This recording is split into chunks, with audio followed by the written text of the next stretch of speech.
ఉద్యోగం కోసం చూస్తున్నారా? ఓం శక్తి ప్రైవేట్ లిమిటెడ్ కంపెనీలో మార్కెటింగ్ జాబ్స్ 20,000 నుంచి 30,000 వరకు జీతం ఉంటుంది. సంప్రదించండి.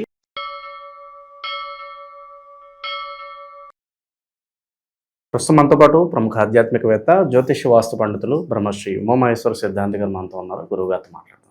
నమస్కారం గురువు. ఆయుష్మాన్ భవ. కుంభరాశి వాళ్ళకి విశేషంగా జూలై నెల 2026 మరి ఏం చెప్తారు? వీళ్ళ గురించి ఎక్కువ మంచి ఫలితాలు ఉన్నాయా, వ్యతిరేక ఫలితాలు ఉన్నాయా? మరి ఏం నడిచిన ప్రభావం ఏ విధంగా ఇంపాక్ట్ అనేది చూపిస్తుంది?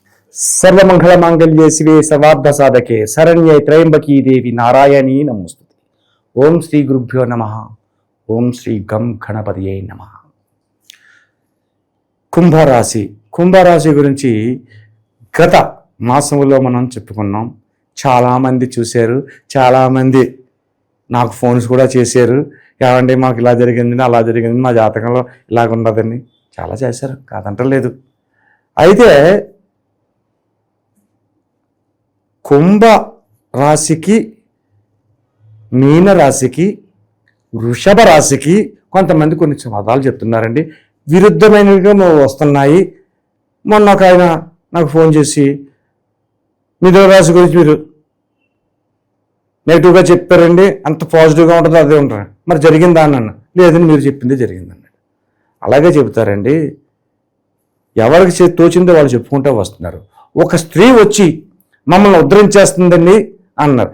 ఏమయ్యా, స్త్రీలు అంటూ వచ్చాను, నీకు పెళ్ళి అయింది అనుకో, ఒక స్త్రీ వచ్చింది అనుకో, వేరే స్త్రీ వచ్చిందనుకో, నీ భార్యతో విడిపోతావు. స్త్రీ వచ్చి ముందుకు ఉద్ధరించదు, ముంచేస్తుంది. పెళ్లి కాని వాడి దగ్గరికి వచ్చినా ముంచేస్తుంది. పెళ్లి కాని వాళ్ళ చేత పెళ్ళి, రేపు పెళ్ళనగా ఈ రోజు నాడు వేలో తోచి చంపించిన ఉదంతాలు మనలో చూసాం, ఉన్నాయి. కాబట్టి స్త్రీ వల్ల ఉపయోగపడుతుందని తప్పయ్యా, అది అనకూడదు. జరుగుతున్న విధానాన్నే మనం తీసుకోవాలి. ఫర్ ఎగ్జాంపుల్, మన ప్రేక్షకులకి అర్థం అవుతున్నది కాదు, నీ గురించి చెప్తానండి. జాతకం అనేది ఏ రకంగా చెప్పాలి, నీ గురించి, నీ రాశి ఏంటో తెలీదు, నీ యొక్క విధానం ఏంటో తెలీదు అంటే జనం చెబుతున్న జాతకం ఎలా ఉంటుందని నేను చెప్తున్నాను. ఇప్పుడు నీ రాశి తెలీదు, నీ నక్షత్రం తెలీదు, నీ జాతకం తెలీదు, నువ్వు ఎవరో తెలీదు, నీ పేరు కూడా తెలు, నీ జాతకం చెప్తున్నాడు. నువ్వు రైట్ అంటావు, రైట్ అక్షర సత్యమని 100% సరిపోయిందని చెప్పేసి నీ నోటంటే నన్ను మాట తప్పిస్తాను. ఎలా చెప్పాలి నాయన? సత్శీలత కలిగిన మనస్తత్వం అనేది, నీ యొక్క మనస్తత్వం ఎటువంటిదంటే, ఎదుటివారు నిన్ను చెంపదెబ్బ కొట్టినా కూడా నవ్వుతూ పలకరించే మనస్తత్వం కలిగిన వాడివి. 1000 రూపాయల జేబులో ఉంటే 90 రూపాయలు ఇతరులకు సాయం చేసే మనస్తత్వం. కానీ ఇతరులందరినీ ముంచేస్తున్నారు. నువ్వు చిన్నతనం నుంచి కష్టపడ్డావు, పని చేసావు, విద్య మధ్యలో ఆగిపోయింది. కాబట్టి నీ మనస్తత్వ విధానంలో కొన్ని ఇబ్బందులు కలుగుతూ ఉన్నాయి. అందరూ ముంచేస్తున్నారు కానీ నీకు రావట్లేదు, నీ జగ్గు డబ్బులు రావట్లేదు, నువ్వు నగలేకపోతున్నావు. అయితే గ్రహ విధానాలు చాలా బాగున్నాయి కదా, నీకు మంచి విధానంగా ఒక స్త్రీయో లేకపోతే ఒక అమ్మాయో నీ జీవితంలో ప్రవేశించి నేను ఉన్నతమైన స్థానం తీసుకెళ్ళిపోతుంది. అత్యధికమైన లాభాలను పొందేస్తున్నావు, నువ్వు ఎక్కువగా లాభించేస్తున్నావు. ఇదన్నీ జాతక చక్రం చూసి చెప్పట్లేదు నేను. నీ మనసులో ఉన్న విధానాన్ని ప్రతి సన్యాసికి ఉండేది ఇదే. నువ్వు మంచి మనసుని, ఇది మంచి మనసు కాదంటే ఒప్పుకుంటాడు, మంచి మనసే. నీకు ఒక మనిషి అమ్మాయి వచ్చేసి నిన్ను ఐ లవ్ యూ ఉంటుంది అంటే కాదంటారా? ఈ రకమైనటువంటి పొగడతా విధానం చెప్తున్నారు. ఈ పొగడతలు చెప్పినందువల్ల ఆ పొగడతలు కానీ జాతకం అలా చెప్పకూడదు. నీకు నెగటివ్ కూడా చెప్పాలి, నీలో ఉన్న నెగటివ్ నీకు చెప్పాలి. నీ యొక్క విధానం ఏంటన్నది నేను చెప్పగలగాలి. అంత పాజిటివ్గా చెప్పేది ఎలాగదు, అంత పాజిటివ్గా చెప్తున్నారు. నీకు అనుకూలం ఈ పరిహారం చెయ్యాలో మీ యొక్క జ్యోతిష్యులు చెప్తున్నారు. మీ ఇంటి పక్కనే దోషం ఉంది, మీ దగ్గరే ఉంది, నీకు ఈ వీడియో స్క్రిప్ట్ చేయకుండా పూర్తిగా వినండి, మీకు జరుగుతుంది, ఇంకేముంది అదండి ఇదండి. ఆ పరిహారం అనేది చెప్పరు. అరగంట సేపు సాగదెత్తారు, ఎంతసేపు సూర్యంత తినాలి. లాస్ట్కి వచ్చేసరికి ఏముండదు. అక్కడికి వచ్చేసరికి నువ్వు విడుస్తున్న చెప్పులు వంకర విడుతున్నావు.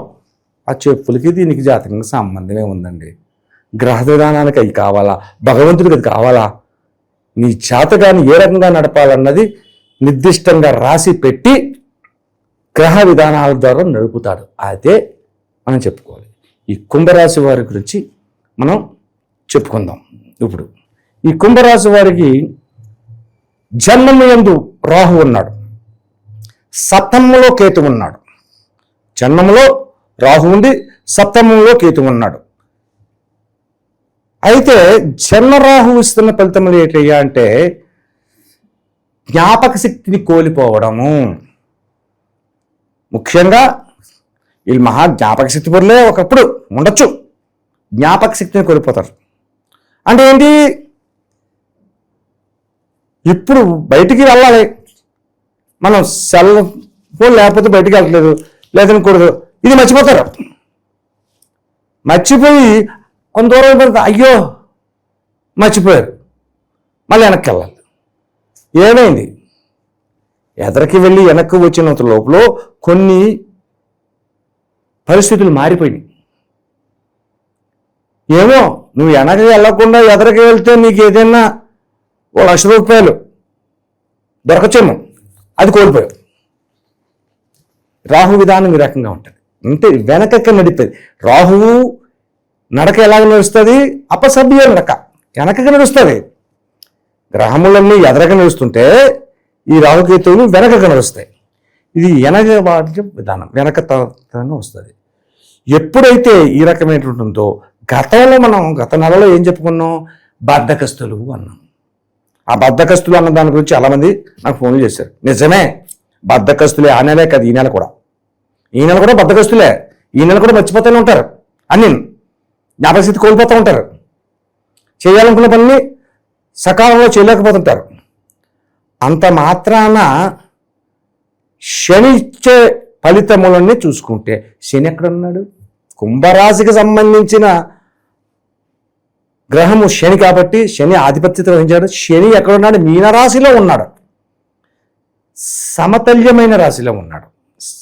శని సమతల్యతమైన రాశిలో ఉన్నాడంటే ఎన్ని బాధలు వచ్చినా, ఎన్ని రకాలుగా మార్పులు జరిగినా దానికి ఏమీ లోటు లేదు, వేరే వచ్చేస్తుంది.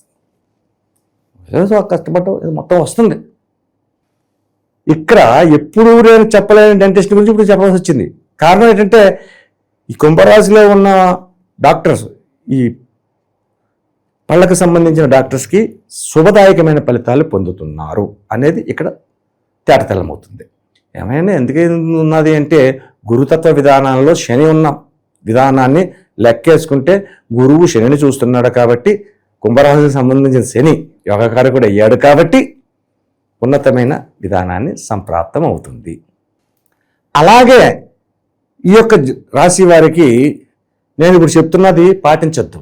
నేను చెబుతున్నానంటే పాటించద్దు. ఈ రాశి వారికి స్పెక్యులేషన్ అంటే జోదంలో లాభాన్ని పొందుతారు. నేను లాభాన్ని పొందుతున్నారు కదా అని చెప్పేసి మీరు దయచేసి జోదాలు ఆడమని చెంది చెప్పట్లేదు. కాబట్టి ఆ పనులు చేయొద్దు. ఆ యొక్క లాభం కూడా కలిగి ఉంది. అంటే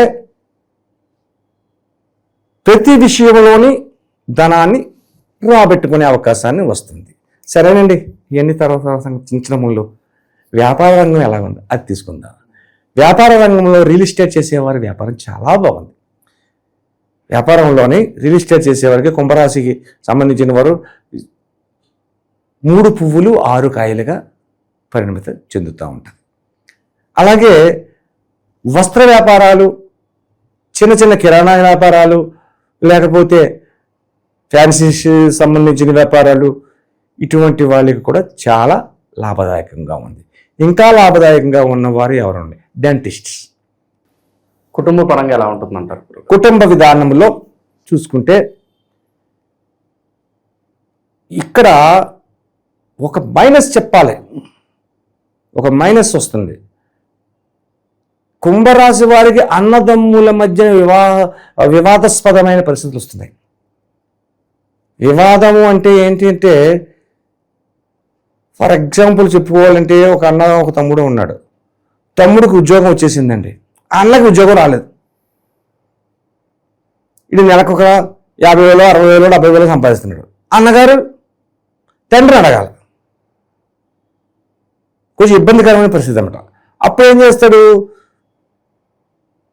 తల్లిదండ్రులు అంటారు, మీ తమ్ముడు చూసి తెచ్చుకోరా, వాడికి ఎంతగా ఉద్యోగం చేసుకుంటున్నాడు అని చెప్తున్నారు, నువ్వే వచ్చి నువ్వు ఇంకా డబ్బులు అడుగుతున్నావు, ఇలాగైతే అలాగా అనే మాటలు వస్తుంటాయి. దానివల్ల ఏంటంటే భావం మారిపోయింది. అన్నదమ్ముల మధ్యన కొన్ని వివాదాస్పదమైన పరిస్థితులు తెచ్చుకుంటారు. దాని వలన ఏమో ఒకరినొకరు కొట్టేసుకుంటారు, చంపేసుకుంటారు అని కాదు, కొంచెం ఇబ్బందే కదా. అటువంటి పరిస్థితులు వస్తుంది అన్నదమ్ముల మధ్య. భార్యాభర్తల మధ్యన మాత్రం అవగాహన చక్కగా ఉంటుంది. ఏ విధమైన నష్టమో కానీ కష్టమో కానీ ఉండదు. ఊహించని విధముగా ఈ కుంభరాశిలోని ఉద్యోగ అన్వేషణలు చేస్తూ ఉన్నవారు దక్షిణామూర్తిని దర్శనం చేసుకుని దక్షిణామూర్తి యొక్క పారాయణ చేస్తూ ఆయనకు ఒక అభిషేకాన్ని చేపిస్తే ఉద్యోగ అన్వేషణలో ఉన్న వారికి కూడా ఉద్యోగాన్ని త్వరితగమనంగా ఎదగొస్తుంది. దక్షిణామూర్తి చేసేది గురువు. దక్షిణామూర్తి అంటే గురువు. లలిత రాజరాజేశ్వరి మాత భర్త, ఆయన పరమశివుని యొక్క అంశ కాబట్టి అక్కడ ఆ యొక్క అభిషేక విధానాన్ని ఈ దక్షిణామూర్తిని పూజించి చేస్తారు. దక్షిణామూర్తిని పూజించాలంటే ఎక్కడికి వెళ్ళాలండి? శ్రీశైల క్షేత్రం వెళ్ళండి. అక్కడ దక్షిణామూర్తి ఆలయం ఉంది. అక్కడ బ్రహ్మాండమైన అభిషేకం చేస్తారు, దానికి ఒక టికెట్ తీసుకుంటారు, అన్ని విధాలుగా ఉంటుంది. అక్కడ దక్షిణామూర్తికి అభిషేకాన్ని చేయించండి. శ్రీశైలం కాళహస్తి, శ్రీశైల క్షేత్రం ఉంది, కాళహస్తి కూడా. కాళహస్తిలో ఇంకా గొప్పగా ఉంటుంది. కాళహస్తి వెళ్ళండి. అంటే చాలామంది తిరుపతి వెళ్తారు కదా, తిరుపతి కాళహస్తి దగ్గరే కాబట్టి కాళహస్తి వెళ్ళండి, కాళహస్తిలో చేయించండి. దక్షిణామూర్తికి చక్కని విధానాలు ఉంటాయి. అటువంటి విధానాలు చేస్తే అన్ని నెలలోని 4-5 సార్లు చేయించండి అని నేను చెప్పట్లేదు. ఒక్కసారి చేయించండి, ఒక్కసారి భక్తి శ్రద్ధలతో చేయించండి. చేపిస్తే ఉద్యోగ అన్వేషణలో ఈ దక్షిణామూర్తికి ఎప్పుడైతే చేశారో అది వెంటనే వస్తుంది, ఉద్యోగాన్ని పొందగలుగుతారు. గురుగారు, ప్రజెంట్ ఉన్న గ్రాస్ బట్టి ఇంకా ప్రత్యేకంగా ఏమైనా పరిహారాలు చేసుకుంటే విశేషం కలిసి వస్తుందంటారు? వీళ్ళకి ఏమన్నా కలిసి వస్తుంది, చెయ్యొచ్చు. పరిహారాలు చేస్తే నష్టపోయారు అన్నది ఎక్కడా ఉండదు. దేవుడికి నమస్కరిస్తే, పూజిస్తే శుభాన్ని పొందుతారు, నష్టాన్ని పొందరు. కోపం వచ్చి మనం దేవుణ్ణి తిట్టినా ఆయుష్మాన్ భవ అంటాడు, కానీ నువ్వు నన్ను తిడతావరా అని చెప్పి నేను తిరిగి తిట్టావు. అదే మానవుడి లక్షణం వేరే ఉంటుంది. కాబట్టి ఈ యొక్క కుంభరాశి వారికి ఎక్కువగా చెప్పుకోవాలంటే కొన్ని విధాలుగా కుజతత్వ విధానాల్లో కొన్ని దోషాలు ఉంటాయి. అది గోచారంలో చెప్పకూడదు కాదు. కుంభరాశికి గోచార విధానంగా చెప్పకూడదు, జన్మ జాతక విధంగా మనం చెప్పుకోవాలి. కుజ విధానాలకు అడ్డుగా ఉన్న వాళ్ళకి ఈ అన్ని విధాములుగా కూడా నష్టదాయకమైన పరిస్థితులు వస్తాయి. ఎందుకయ్యా నష్టదాయకమైన పరిస్థితులు? కుజ విధానంలో ఉన్నప్పుడు అంటే శని కుజులిద్దరూ శత్రువులు అయ్యారు, పరమశత్రువులు. పచ్చగడ్డైతే మొగ్గుమంటారు. అందువల్ల నష్టదాయకమైన ఫలితాలు వస్తాయి. ఆ నష్టదాయకమైన ఫలితాలు కలగకుండా ఉండాలి అంటే ఈ యొక్క కుంభరాశి వారు సుబ్రహ్మణ్య స్వామిని ఆరాధించుకుంటూ, సుబ్రహ్మణ్య స్వామిని ఆరాధించాలి, ఇక్కడ ఈశ్వరతత్వాన్ని ఆరాధించాలి. ఏదైనా పరిహార విధంగా అరటి డొప్పలు ఉంటాయి. అంటే కార్తీక మాసంలో కదండి పెడతారు, ఇప్పుడు ఈ జ్యేష్ఠ మాసంలో అలా కుదురుతారు కానీ కాదు, చెయ్యొచ్చు. అరటి డొప్పలు తీసుకొచ్చి అరటి డొప్పలలోని మధ్యలో అటు ఇటు నూనె, అరటి డొప్పలో నూనె పోస్తే ఇలా పోద్ది కాబట్టి నూనె పోయడానికి అవకాశం లేదు. శుభ్రంగా 7 ఒత్తులు, పువ్వొత్తుల్లాగా నూనె ఆవు నెయ్యిలో కానీ లేకపోతే నువ్వుల నూనెలో కానీ అది ముంచి అరటి డొప్పలో పెట్టి అరటి డొప్పలో ఉన్న పూలను ఒత్తులను వెలిగించి తులసి కోట దగ్గర కానీ లేకపోతే శివాలయంలో బిల్వ వృక్షం కానీ ఏదో వృక్షాలు ఉంటాయి కదా, ఆ వృక్షం దగ్గర కానీ శుభ్రంగా పిండితో ముగ్గు వేసి దాని మీద అది పెట్టి దాన్ని వెలిగించి ఆ యొక్క 7 సప్తమాత్రికలు అంటారు. 7 జ్యోతులు. ఆ సప్తమాత్రికలకి పూజ ధరించారు. అంటే అందులోని 5వదైనటువంటి వారాహి మాత ఉంటుంది. ఆ వారాహి మాత వల్ల అన్ని విధములైనట్టు దోషములు తొలుతూ రాజ్య విధానాన్ని కలిగిస్తుంది. అంటే రాజ్య విధానం అంటే ఏంటి? ఫర్ ఎగ్జాంపుల్ చెప్పుకోవాలంటే మన పవన్ కళ్యాణ్ గారు వారాహి అని చెప్పేసి ఒక వాహనాన్ని పెట్టాడు. వారాహి వాహనం అన్నది సప్తమాత్రికల్లో 5వ విధానం. ఆమె కోపం ఎక్కువ కానీ శాంతం ఎక్కువ, అనుకున్న పనులు నెరవేరుస్తుంది. కాబట్టి ఆ యొక్క దీపములు పెట్టి 7 ఒత్తులు వెలిగించుకుని మనసులో ఉన్న కోరికను స్మరించి దాని చుట్టూ 9 ప్రదక్షిణలు చేయాలి. 9 ప్రదక్షిణలు చేయాలి. నవగ్రహ విధంగా ప్రదక్షిణలు చేసి అక్కడ జాంగీరు కానీ, అంటే జాంగీరు ఏ రంగులో ఉంటుంది? గోల్డ్ స్పాట్ కలర్లో ఉంటుంది. ఆ గోల్డ్ స్పాట్ కలర్ వచ్చే ప్రసాదం ఏదైతే ఉందో, కొన్ని మోతిచూర లడ్డు ఉంటుంది, అది మా అమ్మవారికి చాలా ప్రీతి అయింది. అటువంటిది కానీ నివేదన పెట్టాలి. నివేదన పెట్టి దీవించి స్మరించాలి. ఎప్పుడు చెయ్యాలి ఇది? ఎలా చెయ్యాలి అని చెప్పేసుకున్నాం, రైటే, బాగానే ఉంది కదా. ఎప్పుడు చెయ్యాలి అది తెలుసుకోవాలి. శుక్రవారం నాడు చెయ్యాలి. శుక్రవారం నాడు చేయాలంటే శుక్రవారం నాడు ఉదయాన్నే లేచి నువ్వు దీపారాధన చేసి ఇంటికాడ చేసుకుని అమ్మవారి గుడికి వెళ్ళి, దుర్గాదేవి గుడికి వెళ్ళు, లేకపోతే సంతోషమాత గుడికి వెళ్ళి, సంతోషమాత దుర్గాదేవి గుడికి వెళ్ళు, లక్ష్మీదేవి గుడికి వెళ్ళు, ఏదో అమ్మవారి గుడికి వెళ్ళి అక్కడ ఒక అష్టోత్తర పూజ చేయించుకుని సాయం సంధ్యా సమయంలో విష్ణాలయానికి వెళ్ళి, లేకపోతే రామాలయానికి వెళ్ళి, వెంకటేశ్వర స్వామి గుడికి వెళ్ళి అక్కడ ఉన్న వెంకటేశ్వర స్వామిని దర్శించి ఆ యొక్క రావి చెట్టు దగ్గర, లేకపోతే బిల్వ వృక్షం ఏదో వృక్షం ఉంటుంది కదా, అక్కడ ఇంకు వేసి ఈ దీపాన్ని పెట్టి దండం పెట్టుకోవాలి. ఇలా చేస్తే ఎటువంటి నష్టములు ఉన్నా కష్టములు ఉన్నా కూడా సుఖ సంతోషాలు పొందుతారు ఈ కుంభరాశి వారు. కుంభము అంటే అర్థమేంటి? పూర్ణ కలశం, నిండు కొండ. అది నిండుగానే ఉండాలి, సగం సగం ఉండకూడదు. సగం ఉంటే తొలగిపోతుంది. ఇప్పుడు సగ విధానంలో ఉంది కాబట్టి దాన్ని పరిపూర్ణత చేయడానికే ఈ యొక్క సప్తమాత్రికల విధానాన్ని మనం పాటించాలి. కుంభరాశి వాళ్ళకి ఓవరాల్గా ఎలాంటి స్థితిగతులు ఎదురవబోతున్నాయో మంచి విశ్లేషణ అందించారు. ధన్యవాదాలు. ఆయుష్మాన్ భవ.